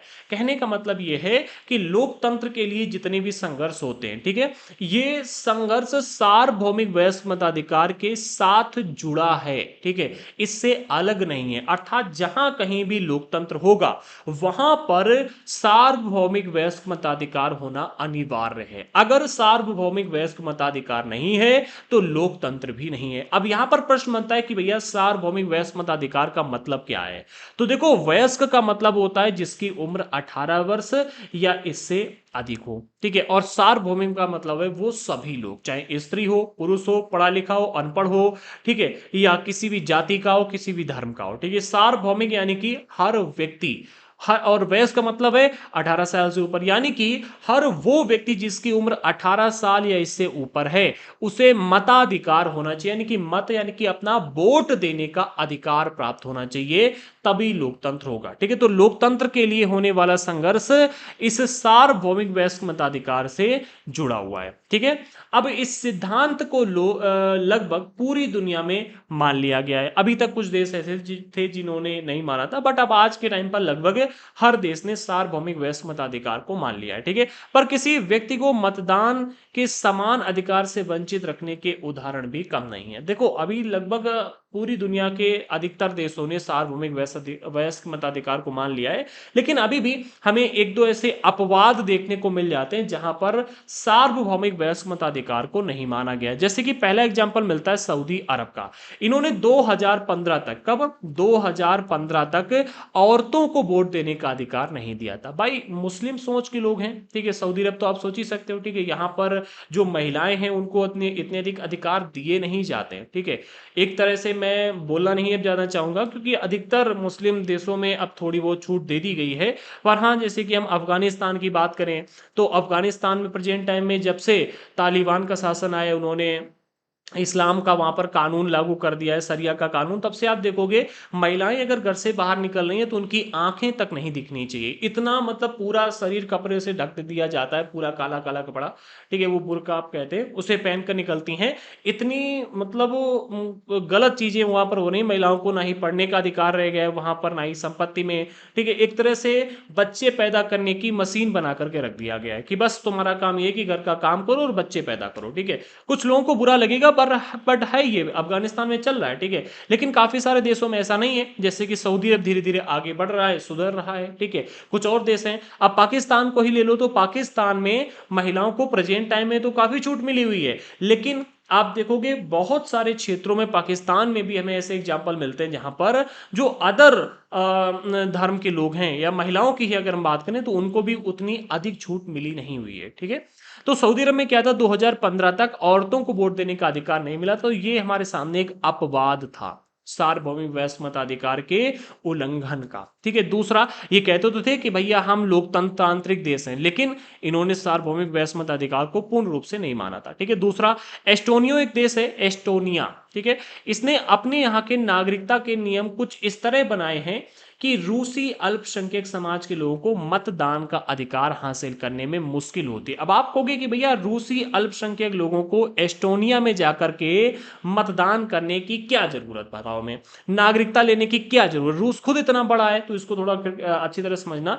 जो एस्टोनिया देश है, ठीक है, एस्टोनिया, ये एक उत्तरी यूरोपीय देश है, ये 1991 में सोवियत संघ से स्वतंत्र हुआ था। किससे, सोवियत संघ से, और सोवियत संघ जो था वही टूट करके उससे कई सारे देश निकले, जिसमें से एक आपका ये रूस भी है। ठीक है, कई सारे देश निकले थे। ठीक है, इसकी हिस्ट्री हम आपको क्लास 9-10 की हिस्ट्री में बताएंगे, ठीक है, किस तरह से ये टूटा था और क्या क्या हुआ था। काफी इंटरेस्टिंग ये भी टॉपिक रहेगा, ठीक है। तो एस्टोनिया जो देश है ये सोवियत संघ से निकला था, और भैया चूंकि ये पहले रूस के साथ जुड़ा हुआ था, पूरा सोवियत संघ था, इसलिए यहाँ पर रूस के लोग भी रहते थे। अब जैसे भारत के कुछ लोग पाकिस्तान में जब बंटवारा हुआ, ठीक है, मुसलमान भारत के पाकिस्तान में चले, कुछ हिंदू वहां पर रहे, ठीक है, और भारत में कुछ मुसलमान रहे, ठीक है। तो इसी तरह से एस्टोनिया में भी कुछ रूसी अल्पसंख्यक लोग भी रहे, ठीक है। अब जो रूसी अल्पसंख्यक समाज के लोग हैं, इनके साथ एस्टोनिया में होता है भेदभाव, ठीक है। इन्होंने नागरिकता के नियम कुछ इस तरह के बनाए हैं कि जो रूसी अल्पसंख्यक समाज के लोग हैं, इनके लोगों के मतदान का अधिकार हासिल करने में इनको बहुत मुश्किल होती है, ठीक है। अच्छा, तीसरा एग्जाम्पल मिलता है हमारे सामने फिजी का। यहां पर थोड़ा भारत से रिलेट करता है ये एग्जाम्पल, इसलिए इसको थोड़ा अच्छी तरह से समझ लो। फिजी जो है ये दक्षिण प्रशांत महासागर में स्थित एक द्वीपीय देश है। द्वीपीय देश उसे कहते हैं जिसके चारों तरफ क्या है कि समुद्र, जल ही जल होता है, ठीक है। उसे द्वीपीय देश कहते हैं, यानी कि एक द्वीप है जो कि एक देश बन चुका है, ठीक है। तो फिजी है जो कि एक द्वीपीय देश है, दक्षिण प्रशांत महासागर में स्थित। इसकी चुनाव प्रणाली में वहां के मूल वासियों के वोट का महत्व तो भारतीय मूल के फिजी नागरिकों के वोट से ज्यादा है, ठीक है। अब आपको कि भैया भारतीय मूल के लोग जो हैं वो फिजी में जाकर नागरिकता उन्होंने क्यों ली, ऐसा क्यों है, तो इसके पीछे की भी एक हिस्ट्री है। समझो, भारतीय मूल के फिजियन जिन्हें वहां पर भारतीय मूल के फिजी नागरिक कहा जाता है, ठीक है, इन्हें हम कह सकते हैं भारतीय मूल के फिजियन, ठीक है। इनको गिरमिटिया मजदूरों के रूप में ब्रिटिश शासन में लाया गया था, ठीक है। हमारे यहाँ के जो ब्रिटिश अधिकारी थे, जब हमारे यहाँ पर इनका रूल हो रहा था, ठीक है, यानी हमारा देश गुलाम था, तो केवल फिजी देश में ही नहीं, कई सारे देशों में हमारे यहाँ से लोगों को जबरन मजदूरी करवाने के लिए, जिसे गिरमिटिया मजदूर कहा गया था, ठीक है, तो गिरमिटिया मजदूरों के रूप में अन्य देशों में लेकर के गए थे और वहां पर बसाया, वहां पर उनसे मजदूरी करवाई, कई सारे क्षेत्रों में युद्ध लड़वाए गए, बहुत सारे काम हुए, ठीक है। तो जो ये भारतीय मूल के फिजियन हैं जो फिजी देश में रहते हैं, इनको क्या है कि ब्रिटिश शासन में वहां पर ले जाया गया था, ठीक है। और इनको वहां पर नागरिकता तो मिल चुकी है, लेकिन इसके बाद भी भारतीय मूल के फिजी नागरिक के वोट का महत्व तो ज्यादा नहीं माना जाता है। जो फिजी देश के नागरिक हैं, ठीक है, उनके वोट का महत्व तो ज्यादा माना जाता है, ठीक है। आगे बढ़ते हैं। जैसे कि ऐसे समझो, उनके बोर्ड का महत्व होगा 2, हमारे यहाँ के बोर्ड का महत्व होगा 1, ठीक है। अच्छा, अब यहाँ पर थोड़ा सा निष्कर्ष हो दिया, लोकतंत्र राजनीतिक एक मिनट, लोक समानता के बुनियादी सिद्धांत पर आधारित है। लोकतंत्र में सबसे पहले कहा गया सार्वभौमिक वयस्क मताधिकार, लेकिन केवल सार्वभौमिक वयस्क मताधिकार ही नहीं है, इसमें क्या होता है, राजनीतिक समानता होती है। ये इसका बुनियादी सिद्धांत है कि भैया राजनीतिक तौर पर हर व्यक्ति को समानता का अवसर मिलेगा। इसका मतलब यह है कि इस प्रकार हम लोकतंत्र की तीसरी विशेषता को जान लेते हैं। क्या है, लोकतंत्र में हर वयस्क नागरिक का एक वोट होना चाहिए। राजनीतिक समानता यानी कि वोट देने का अधिकार जो है उसको, वो सभी को समान मिलना चाहिए। जैसे कि फिजी है, यहां पर राजनीतिक समानता नहीं है, वोट देने का अधिकार सभी को समान नहीं है। एंटोनिया है, यहां पर भी राजनीतिक समानता नहीं मिल रही है। तो क्या है, सबसे पहली शर्त यह कि लोकतंत्र में हर वयस्क नागरिक का एक वोट होना चाहिए, ठीक है। आगे, और हर वोट का एक समान मूल्य होना चाहिए, जो कि यहां पर अगर हम देखें फिजी में एक समान मूल्य नहीं है, ठीक है। तो हर वयस्क नागरिक का एक वोट होना चाहिए। सऊदी अरब में 2015 तक नहीं था, इसलिए यहां पर भी आप नहीं कह सकते हो पूर्ण लोकतंत्र है। इन तीनों में नहीं है, ठीक है। बाकी ये दो तो अभी भी उसी राह पर चल रहे हैं, ठीक है। तो और हर वोट का समान मूल्य होना चाहिए, जैसे कि हमारे देश में ऐसा नहीं कि मतलब हिंदू या मुसलमान का अलग अलग महत्व है, नहीं, ठीक है। हमारे यहाँ पर जिस तरह से हर व्यक्ति को समान महत्व मिला हुआ है, हर व्यक्ति के वोट को इसी तरह से होना चाहिए, तभी आप कह सकते हो कि भैया हाँ राजनीतिक समानता है। और जब तक राजनीतिक समानता नहीं होगी तब तक लोकतंत्र नहीं हो, क्योंकि लोकतंत्र राजनीतिक समानता के बुनियादी सिद्धांत पर आधारित है। बुनियादी सिद्धांत का मतलब है नींव, जब तक नींव नहीं होगी तब तक मकान नहीं बनेगा, ठीक है। और लोकतंत्र की नींव क्या है, राजनीतिक समानता, ठीक है। आगे बढ़ते हैं। अगली हेडिंग है कानून का राज और अधिकारों का आदर। अब किस तरह के कानून होने चाहिए, किस तरह का कानून का राज होना चाहिए, ठीक है। ये एक जिम्बाब्वे का एग्जांपल दिया जा रहा है, जिम्बाब्वे, ठीक है। इसके एग्जांपल के माध्यम से समझो, थोड़ी लॉन्ग स्टोरी है बट इंटरेस्टिंग बहुत है।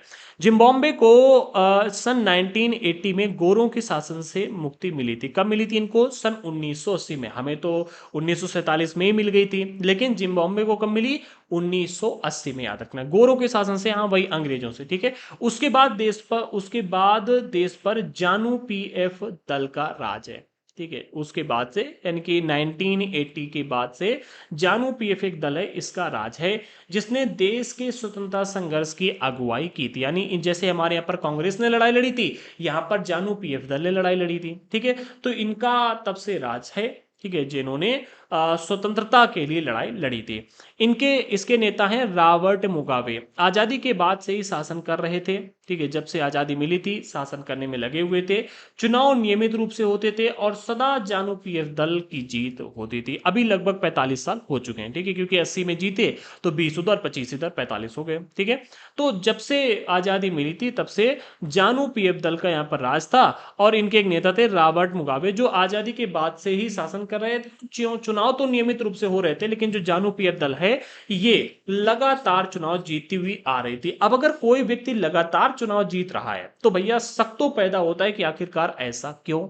ठीक है, अच्छा आगे कहा जा रहा है राष्ट्रपति मुकाबले लोकप्रिय थे पर वे चुनाव में गलत तरीके भी अपनाते थे। याद रखना, अगर कोई व्यक्ति लगातार जीतता हुआ आ रहा है, सत्ता दल परिवर्तित नहीं हो रहा है, तो भैया 100% वहां पर कोई ना कोई गड़बड़ी चल रही है, दाल में कुछ ना कुछ काला है। जैसा कि यहां पर मिला, राष्ट्रपति मुगाबे जो हैं ये लोकप्रिय तो थे, बहुत लोकप्रिय थे, जैसे हमारे यहां पर मोदी जी हैं। ठीक है, लेकिन वे चुनाव में गलत तरीके भी अपनाते, जैसे हमारे यहां पर मोदी जी लोकप्रिय हैं, गांधी जी लोकप्रिय हैं। ठीक है, इसी तरह से ये भी लोकप्रिय थे। ठीक है, उनकी सरकार ने कई बार संविधान में बदलाव करके राष्ट्रपति के अधिकार बढ़ाए और जवाबदेही कम की। ठीक है, इन्होंने क्या किया, अब जैसे हमारे यहां पर इंदिरा गांधी जी ने क्या किया था, इमरजेंसी लगाने के बाद में संविधान में संशोधन करवाया। ठीक है, क्योंकि उसके अलग अलग रीजन रहे थे जिनको हम आगे भी समझेंगे। ठीक है, अभी अपने मेन टॉपिक पर रहते। इसी तरह से इन्होंने क्या किया, राष्ट्रपति मुगाबे जब बार बार चुनाव जीतते आ रहे थे तो इन्होंने क्या किया,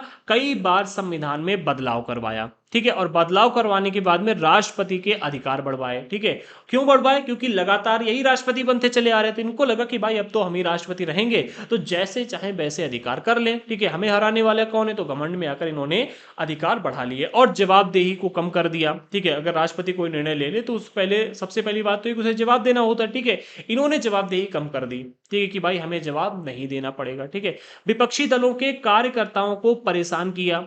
सरकार ने विरोधी प्रदर्शनों और आंदोलनों को गैर कानूनी घोषित कर दिया। ठीक है, क्या किया इन्होंने, इन्होंने संविधान में बदलाव किया। ठीक है, तो जो विरोधी प्रदर्शन हो रहे थे और जो आंदोलन हो रहे थे, ठीक है भाई, सरकार के खिलाफ तो आंदोलन चलते ही रहते हैं, कोई ना कोई कानून बनाया जाता है, जैसे कि हमारे देश में भी कृषि आंदोलन हुआ था। ठीक है, इसके बाद लोग रोजगार के लिए आंदोलन चलाते हैं, विभिन्न आंदोलन होते हैं। तो यहां पर जब आंदोलन चलाए गए, प्रदर्शन किए गए, तो इन्होंने इन्हें गैर कानूनी घोषित कर दिया, यानी कि एक तरह से अपराध घोषित कर दिया। ठीक है, एक ऐसा कानून भी था जो राष्ट्रपति की आलोचना के अधिकार को सीमित करता था। इन्होंने क्या किया, अपने अधिकार बढ़वाए, जवाबदेही कम की। ठीक है, और इन्होंने एक ऐसा और अधिकार अपने क्षेत्र में ले लिया जो राष्ट्रपति की आलोचना को सीमित कर देता है कि आप राष्ट्रपति के बारे में ज्यादा कह नहीं सकते, अगर आप ज्यादा बोलोगे तो पुलिस आपको अंदर कर देगी या आपके ऊपर कार्रवाई की जाएगी। इसके अलावा टेलीविजन और रेडियो पर सरकारी नियंत्रण था। ठीक है, सरकार जो चाहेगी वही टेलीविजन पर दिखाया जाएगा और उन पर सिर्फ शासक दल के विचार ही प्रसारित होते थे। सिर्फ यही कारण था कि ये लगातार 1980 से चुनाव जीतते चले आ रहे थे, लगातार। ठीक है, क्योंकि भैया देखो, टेलीविजन रेडियो पर इनका नियंत्रण। ठीक है, इनके ही केवल विचारों को टेलीविजन पर दिखाया जा रहा है, इससे जनता जो है वो केवल इन्हीं को सुन रही, बाकी विकल्प देख ही नहीं पा रही, सुन ही नहीं पा रही है। प्रदर्शन हो रहे हैं या आंदोलन हो रहा है तो इसका ये लोग क्या करते हैं, गैर कानूनी घोषित कर दिया गया। ठीक है, राष्ट्रपति की आप आलोचना कर नहीं सकते, यानी उनके खिलाफ कुछ बोल नहीं सकते। आप खिलाफ नहीं बोलोगे उनके तो भाई आप अपना चुनाव प्रचार कैसे करोगे, चुनाव प्रचार भी नहीं कर पा रहे थे लोग। ठीक है, जवाबदेही इन्होंने कम कर ही रखी थी, अपने अधिकार बढ़ा ही लिए थे। अखबार स्वतंत्र थे पर सरकार की आलोचना करने वाले पत्रकारों को परेशान किया जाता था। ठीक है, अखबारों को स्वतंत्र रखा था, लेकिन अगर आप अखबार में कोई भी सरकार की आलोचना लिखते हो या करते हो तो आपको परेशान किया जाएगा, आपके ऊपर तरह तरह के चार्जेस लगाए जाएंगे। ठीक है, गुंडागर्दी दिखाई जाएगी। सरकार ने कुछ ऐसे अदालती फैसलों की परवाह नहीं की जो उनके खिलाफ जाते थे। कुछ ऐसे कोर्ट के निर्णय आए जो सरकार के खिलाफ थे, इन्होंने कहा है निकलो यहां से, मैं सब देख लूंगा, कोर्ट वोर्ट सब कुछ नहीं है। ठीक है, इन्होंने सबको इग्नोर मार करके अपने हिसाब से चलते रहे। उसके उसने जजों पर भी दबाव डाला। ठीक है, जजों पर भी दबाव, यानी कि यही जो पार्टी है, ठीक है, क्या नाम है इस पार्टी का, मैं तो नाम भी भूल गया। जानू पीएफ दल, ठीक है। इन्होंने क्या किया, उसके खिलाफ सबसे पहले तो जो भी कोर्ट आदेश दे रही थी उसके खिलाफ जाते थे और उनके जजों पर दबाव भी डालते थे कि कोर्ट में जो जज बैठे कि भाई हमारे पक्ष में फैसला सुनाओ, आपने हमारे विरोध में कैसे फैसला सुना दिया, ये वो। 2017 में मुगाबे को राष्ट्रपति पद से हटा दिया गया, ठीक है। 2017 तक ये लगातार राष्ट्रपति बनते हुए आए। इन्होंने तमाम तरह से हथकंडे ना अपना करके चुनाव जीते और चुनाव जीतते जीते एक तरह से राजशाही या तानाशाही की तरह राज किया, क्योंकि इन्होंने प्रदर्शनों को रोक दिया, ठीक है। चुनाव करवाए, वोट डालने का अधिकार सभी को दिया, लेकिन उनके मन में सिर्फ अपने लिए अच्छाइयां भरी टेलीविजन और रेडियो के माध्यम से। अखबार जो लिखते थे उनके ऊपर दबाव डाला और अपनी आलोचना करने से उनको रोका, ठीक है। तो इस तरह से एक तरीके से वहां पर स्वतंत्र नहीं रखा लोगों को, ठीक है। स्वतंत्रता पूर्वक लोगों को अपना काम नहीं करने दिया। अगले बिंदु में कहा जा रहा है, जिम्बाब्वे का उदाहरण बताता है कि शासकों के लिए बार बार जनादेश पाना लोकतंत्र की एक जरूरत है, पर इतना ही पर्याप्त नहीं है। लोकतंत्र की ये बहुत बड़ी जरूरत है कि जो भी व्यक्ति सरकार में बैठा हुआ है उसको बार बार जनादेश पाना होगा, यानी कि चुनाव जीत करके आना चाहिए। ये लोकतंत्र की एक बहुत बड़ी जरूरत है, पर इतना ही पर्याप्त नहीं है। लोकप्रिय नेता भी अलोकतांत्रिक और तानाशाही प्रवृत्तियों वाले हो सकते हैं। कई बार ऐसा होता है कि जो लोकप्रिय नेता होते हैं वो लोकतंत्र का पालन नहीं करते हैं, ठीक है। वो अलोकतांत्रिक या तानाशाही प्रवृत्ति के होते हैं, जैसे कि हमने यहाँ पर देखा मुगाबे जी जो ये हैं, राष्ट्रपति मुगाबे, ये तानाशाही प्रवृत्ति के थे। इनकी सोच में ही तानाशाही हमें देखने को मिली, क्योंकि ना तो कोर्ट को मान रहे हैं, ना ही टेलीविजन पर कुछ भी बोलने दे रहे हैं, ना ही प्रदर्शनों को चलने दे रहे, ना ही आंदोलन को चलने दे रहे, ये अपनी चलाने में लगे हुए थे। इसलिए लोकतंत्र को परखने के लिए केवल चुनाव ही नहीं, चुनाव तो सबसे बुनियादी है ही है, ठीक है, चुनाव के अलावा बल्कि चुनाव से पहले और बाद की परिस्थितियां भी महत्वपूर्ण है। चुनाव सबसे इंपॉर्टेंट है, इसके बाद चुनाव के बाद में क्या हो रहा है, किस तरह से शासन किया जा रहा है, और कि किस तरह के चुनाव से पहले के स्थितियां थी, इनके ऊपर बहुत अधिक अब बारीकी से सोचने की आवश्यकता है। इनकी जो परिस्थितियां हैं वो बहुत महत्वपूर्ण होती हैं, ठीक है। चुनाव से पहले सत्ता पक्ष के विरोधी समूहों के कामकाज समेत सभी तरह के राजनीतिक गतिविधियों के लिए स्वतंत्र और समान अवसर होना चाहिए। क्या है, चुनाव के पहले जो सत्ता पक्ष है और जो विरोधी समूह है, इन दोनों के कामकाज समेत सभी तरह की राजनीतिक गतिविधियों के लिए स्वतंत्र और समान अवसर होने चाहिए। अब ऐसा नहीं होना चाहिए ना कि जो व्यक्ति सरकार में बैठा हुआ है उसको ज्यादा अवसर मिल रहे हैं चुनाव प्रचार करने के, और जो व्यक्ति सत्ता में नहीं उसको नहीं मिल रहे हैं, ठीक है। तो जब चुनाव स्टार्ट हो, ठीक है, उससे पहले जिस दिन चुनाव अनाउंस कर दिया जाए तब से चाहे सत्ता पक्ष हो या विरोधी पक्ष हो, ठीक है, दोनों को समान राजनीतिक अवसर मिलने चाहिए, स्वतंत्र और समान राजनीतिक अवसर, ठीक है। चाहे किसी भी तरह की राजनीतिक गतिविधि हो, हर गतिविधि में भाई दोनों को प्रचार करने का अवसर मिलना चाहिए, दोनों को आंदोलन प्रदर्शन करने का अवसर मिलना चाहिए, दोनों के बारे में समान रूप से टेलीविजन में बातें बताई जानी चाहिए। अब अगर एक व्यक्ति टेलीविजन के ऊपर नियंत्रण जमा करके रखे हुए तो फिर तो वो स्वतंत्र रह ही नहीं जाएगा, ना ही निष्पक्ष रह जाएगा, ठीक है, जैसा कि यहाँ पर मुगाबे जी कर रहे थे। आगे अगले बिंदु में कहा जा रहा है, इसके लिए जरूरी है कि सरकार नागरिकों के कुछ बुनियादी अधिकारों का आदर करे। कौन कौन से अधिकार, सबसे पहला अधिकार है उनको सोचने की, दूसरा अपनी राय बनाने की, तीसरा सार्वजनिक रूप से अपने विचार व्यक्त करने की, और चौथा संगठन बनाने की, पांचवा विरोध करने, छठा और अन्य राजनीतिक गतिविधियां करने की स्वतंत्रता होनी चाहिए। क्या, ये छह, ठीक है, बुनियाद क्या कहा जा रहा है, ये छह चीजें ऐसी हैं जिन क्षेत्रों में इनको क्या है कि आजादी मिलनी चाहिए। क्या है, देखो, स्वतंत्र रूप से चुनाव हो, ठीक है, स्वतंत्र रूप से चुनाव हो और हर व्यक्ति को राजनीतिक समानता और स्वतंत्रता मिले, इसके लिए सरकार को कुछ बुनियादी अधिकारों का आदर करना होगा। ये बुनियादी अधिकार हैं, यानी कि जमीनी नींव अधिकार है, नींव के, ठीक है, नियास के। सबसे पहला अधिकार इसमें क्या है कि भैया जनता को सोचने की आप आजादी दो, जनता के सामने विकल्प रखो, फिर जनता सोचे कि भाई हमें क्या निर्णय लेना है, ठीक है। दूसरा, जनता को राय बनाने की आजादी होनी चाहिए, ठीक है। ऐसा नहीं कि आप जनता को राय खुद दे रहे हो और कह रहे हो कि ऐसा करो, नहीं, ठीक है, जनता अपनी राय खुद बनाए।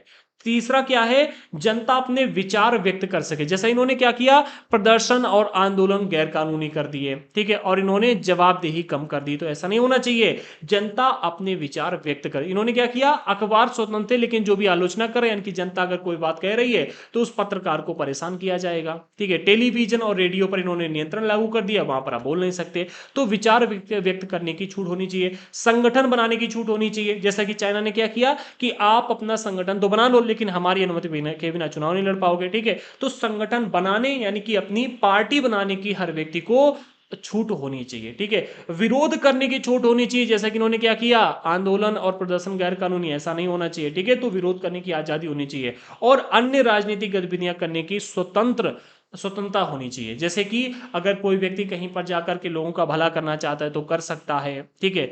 लोगों के लिए अगर खुद आवाज उठा रहा है, लोगों के लिए आंदोलन कर रहा है, तो उसे करना चाहिए, ठीक है। कानून की नजर में सभी लोगों की समानता होनी चाहिए, सभी की समानता होनी चाहिए।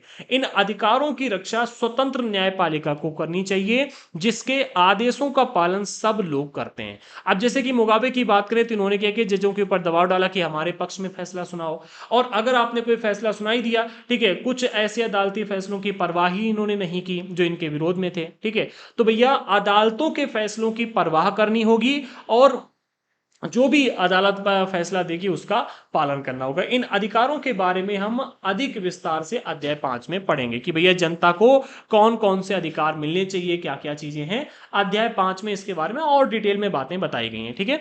अगले बिंदु में बताया जा रहा है कि इसी प्रकार कुछ दूसरी शर्तें जो चुनाव के बाद सरकार चलाने के तौर तरीकों पर लागू होती हैं। चुनाव हो गया, ठीक है, सरकार बन गई, अब सरकार चलाने के तौर तरीके कैसे हैं, इसके लिए भी कुछ शर्तें लोकतंत्र ने निर्धारित की हैं। जैसे कि लोकतांत्रिक सरकार चुनाव जीतने के बावजूद मनमानी नहीं कर सकती। ऐसा नहीं कि आपने चुनाव जीत लिया तो आप कुछ भी करोगे। तो सबसे पहली शर्त तो ये कि आप मनमानी नहीं कर सकते। दूसरा क्या है, बल्कि उसे कुछ बुनियादी नियमों का पालन करना होता है। कुछ नियम बनाए गए, उन नियमों के अनुसार ही आप हर काम करोगे, ठीक है।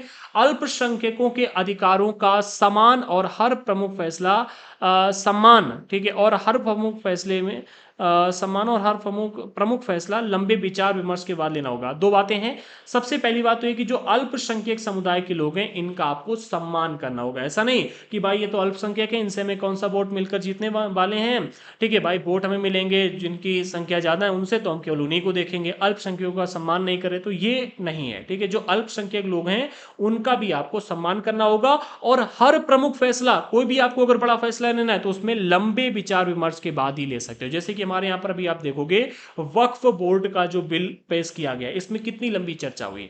ये लोकतांत्रिक है, ठीक है, ये पूर्ण लोकतांत्रिक तरीके से हमारे यहां पर वक्फ बोर्ड का बिल लागू किया गया है, ठीक है। तो विचार विमर्श के लिए खूब अच्छा खासा समय मिलना चाहिए, और लंबे विचार विमर्श होने के बाद ही कोई भी प्रमुख फैसला लेना चाहिए। प्रत्येक पदाधिकारी के अधिकार और जिम्मेदारियां संविधान द्वारा निर्धारित होती हैं, ठीक है। हर पदाधिकारी का उसकी जिम्मेदारी क्या है, उसके अधिकार कितने, जैसे कि आप देखोगे हमारे यहाँ पर जो दरोगा होते हैं उनके भी अपने अधिकार निर्धारित होते हैं। मुख्यमंत्री कितने निर्णय ले सकता है, कहाँ तक कितने अपने पास सेना रख सकता है, जैसे कि पुलिस वाले राज्य में कितने हो सकते हैं। ऐसा नहीं कि आप केंद्र सरकार से ज्यादा पुलिस वाले अपने पास रख लो, केंद्र सरकार के पास जितने सैनिक हैं उससे ज्यादा आप पुलिस रख लो, तो ऐसा नहीं कर सकते, ठीक है। या आप अपनी ही पार्टी के हर व्यक्ति को केवल अगर सरकारी नौकरी में बिठाना चाहो तो वो भी आप नहीं कर सकते, ठीक है। क्या करना है, इनके अधिकार और जिम्मेदारियों को निर्धारित किया गया है कि आपको ये अधिकार मिले हुए हैं और ये जिम्मेदारियां, ठीक है। एक ही जाति के लोगों को आप सरकार में नहीं बिठा सकते, ठीक है। सरकार और पदाधिकारी न केवल जनता के प्रति बल्कि अन्य स्वतंत्र संस्थाओं के प्रति भी जवाबदेह होते हैं। जो स्वतंत्र संस्थाएं हैं उनके प्रति भी आप जवाबदेह हो, ठीक है। न केवल जनता के प्रति तो आप जवाबदेह हो ही हो, ठीक है। आप जो अन्य स्वतंत्र संस्थाएं हैं उनके प्रति भी जवाबदेह होते हो। कौन, एक तो सरकार और दूसरा पदाधिकारी। पदाधिकारी का मतलब है जो लोग, जिन लोगों को बिठाया जाता है, ठीक है, पद के ऊपर, जैसे कि आईएएस ऑफिसर हो गए, पुलिस वाले हो गए, ये भी जवाबदेह होते हैं, ठीक है।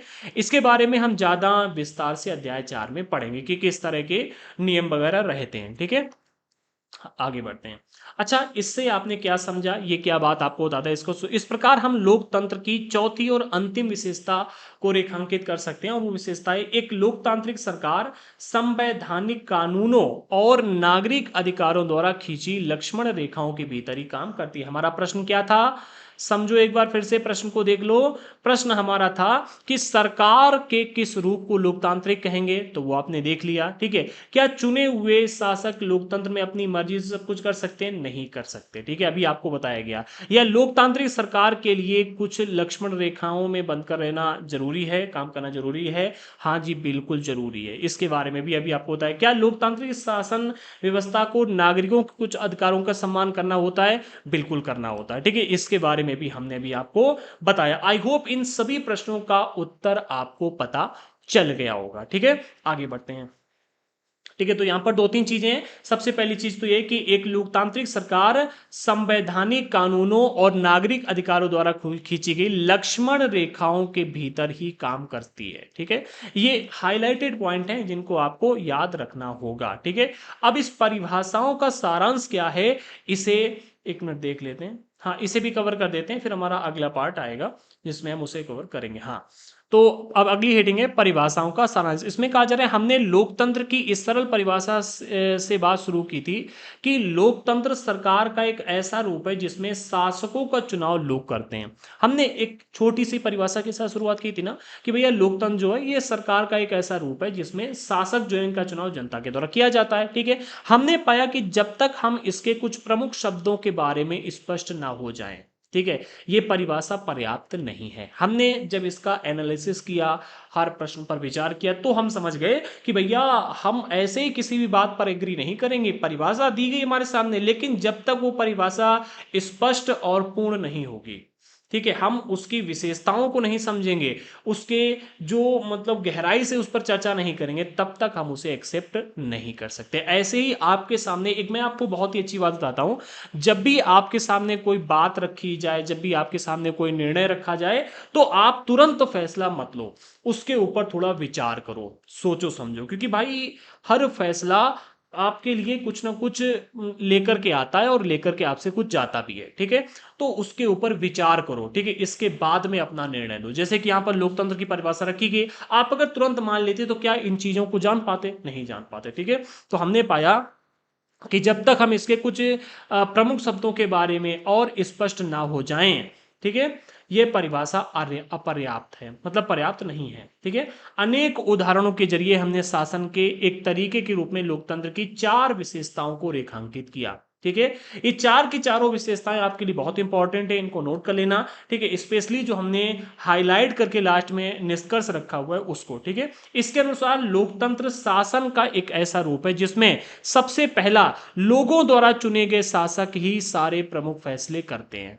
ठीक है, क्या है? लोगों द्वारा चुने गए शासक ही सारे प्रमुख फैसले करते हैं। ऐसा नहीं है कि लोगों द्वारा चुनकर के बिठाया गया किसी और को और अंतिम फैसला लेने का निर्णय लेने का अधिकार किसी और को दे दिया गया। ठीक है, तो वो गलत होगा। जो लोगों द्वारा चुने हुए शासक हैं उनके हाथ में सारे प्रमुख फैसले होने चाहिए। ठीक है, दूसरा, चुनाव लोगों के लिए निष्पक्ष अवसर और इतने विकल्प उपलब्ध कराता है कि वे चाहें तो मौजूदा शासकों को बदल सकते हैं। जो चुनाव है ये लोगों के लिए एक निष्पक्ष और इतने विकल्प उपलब्ध करवाता है कि वे अगर चाहें, कौन? लोग अगर चाहें तो मौजूदा शासकों को बदल सकते हैं, यानी कि सत्ता परिवर्तन कर सकते हैं। और अगर वहां पर निष्पक्ष अवसर नहीं है और विकल्प नहीं है, तो भैया वो लोकतांत्रिक चुनाव नहीं है। ठीक है, जो यहां पर चुनाव की बात की गई है वो यही है। ठीक है, अगले में, यह विकल्प और अवसर सभी लोगों को समान रूप से उपलब्ध हो। जो चुनाव लड़ने का विकल्प है या मतलब अवसर है, ये सभी लोगों को समान रूप से उपलब्ध होने चाहिए। चौथा, इस चुनाव से बनी सरकार संविधान द्वारा तय बुनियादी कानून और नागरिक अधिकारों के दायरे को मानते हुए काम करती है। जो भी सरकार बनती है वो सरकार वो संविधान द्वारा, संविधान जो बनाया गया, संविधान में जो कानून निर्धारित किए गए, जो बुनियादी कानून और नागरिक अधिकार निर्धारित किए गए, उनको मानते हुए ही काम करें। ठीक है, तभी आप उस सरकार को लोकतांत्रिक कह सकते हो। ठीक है, अब यहां पर एक छोटी सी मैचिंग दी गई है। समझ लो हेडिंग है लोकतंत्र के कामकाज या उसकी अनुपस्थिति के इन 5 उदाहरणों को पढ़ेगा। 5 उदाहरण हैं, ठीक है। इनका मेल लोकतंत्र की उन प्रासंगिक विशेषताओं से कराएं जिनकी चर्चा ऊपर की गई है। तो अभी हमने जिनकी चर्चा की है उनके बारे में पहले यहाँ पर 5 उदाहरण दिए जा रहे हैं और फिर 5 विशेषताएं दी जा रही है। अब आपको यहाँ पर मेल करना है कि कौन सा उदाहरण किस विशेषता से मेल खाता है। मैं ये काम आपको देता हूं, ठीक है। आपको यहां पर मेल करना है। मैं पढ़ देता हूं एक बार। सबसे पहला उदाहरण है भूटान नरेश ने घोषणा की, एक मिनट, हाँ, भूटान नरेश ने घोषणा की कि आगे से वे चुने गए प्रतिनिधियों द्वारा की गई सलाह पर काम करेंगे। क्या है आगे से, यानी कि अब आगे जो भी होगा, ठीक है, यानी फ्यूचर में जो चुने गए प्रतिनिधि हैं, ठीक है, इनके द्वारा जो सलाह दी जाएगी उस पर काम करेंगे। अब आपके सामने 5 यहाँ पर उदाहरण दिए गए। कानून का शासन या अधिकारों की समानता या एक व्यक्ति एक वोट एक मोल या स्वतंत्र और निष्पक्ष चुनावी मुकाबला या चुने हुए नेताओं द्वारा प्रमुख फैसले करना। तो ये इससे मिलेगा जाकर के, ठीक है। अगला है भारत से गए अनेक तमिल मजदूरों को श्रीलंका में वोट डालने का अधिकार नहीं दिया गया। एक फिजी का हमने आपको एग्जांपल दिया था, एक यहाँ पर आपको श्रीलंका का मिल गया। अब अगर श्रीलंका में भारत द्वारा गए जो तमिल मजदूर हैं इनको वोट डालने का अधिकार नहीं दिया गया, तो यहाँ पर किस उदाहरण से या किस विशेषता से ये मैच खाता है। कानून का शासन नहीं होगा, ठीक है, अलग चीज है। अधिकारों की समानता पता हो सकता है या नहीं हो सकता है, ठीक है। फिर इसके बाद में एक व्यक्ति एक वोट एक मोल, ये हो सकता है या नहीं हो सकता है। इसके बाद ये स्वतंत्र और निष्पक्ष चुनावी मुकाबला, ना ही ये होगा ना ही ये होगा, ये होगा, ठीक है। अधिकारों की समानता, क्योंकि यहां पर अधिकार समान रूप से नहीं मिल रहे हैं, ठीक है। तीसरा है नेपाल नरेश ने राजनीतिक जमावड़ा प्रदर्शनों और रैलियों पर रोक लगा दी। क्या यहाँ पर ये किससे एक मेल खाता है बताइएगा। कानून का शासन या अधिकारों की समानता या एक व्यक्ति एक मोल, मतलब एक व्यक्ति एक वोट एक मोल या स्वतंत्र और निष्पक्ष चुनावी मुकाबला। यहां पर यह होगा कानून का शासन। इन्होंने क्या किया भाई, कानून को लागू नहीं होने दे रहे। कानून क्या है लोकतंत्र में कि भाई हर व्यक्ति को अपनी बात रखने, प्रदर्शन करने, रैलियां निकालने की आजादी है, जबकि ये नहीं दे रहे, ठीक है। भारत के सर्वोच्च न्यायालय ने बिहार विधानसभा भंग करने के को असंवैधानिक ठहराया, ठीक है। तो ये क्या है बताओ।